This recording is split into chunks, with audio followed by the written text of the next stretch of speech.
In the video where I already introduced you the user interface, I didn't want to bother you with all the features of the file browser. So now, let me explain a little bit deeper how does it work and how you can customize the file browser according to your needs. So first of all, you can open as many projects as you want at the same time. You can always switch between them with the tags at the top of the file browser, here I show you. And of course, if you click on the X mark of a project, your project will be closed. Here at the upper right corner, you can select how do you want your files to be displayed. It's a kind of layout button. You can select just the thumbnails. With the next click, you can choose a little thumbnails with the file name or the title. With the next click, larger thumbnails with the file name and the title. By the way, you can choose between them in the settings menu later. And the last one, it's a kind of list. Little thumbnails with certain metadata in different columns.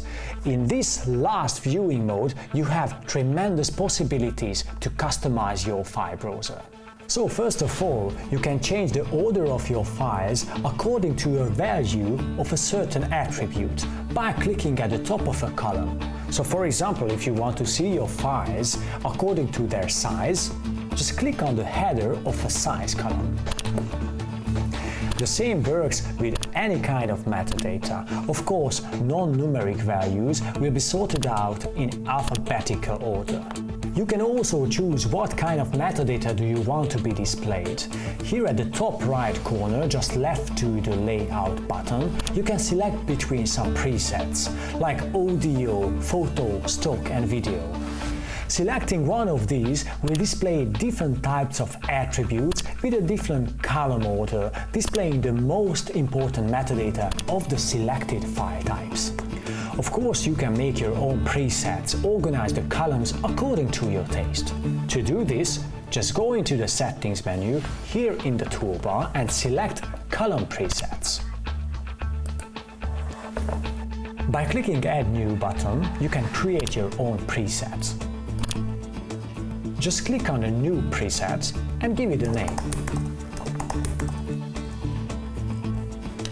Select the preferred attributes by dragging them to the visible columns field. The order of the attributes here will reflect the order of the columns in the file browser too. So once if you're ready, just click Save and close the window. From now, you will find your own custom preset in the drop-down list of the file browser.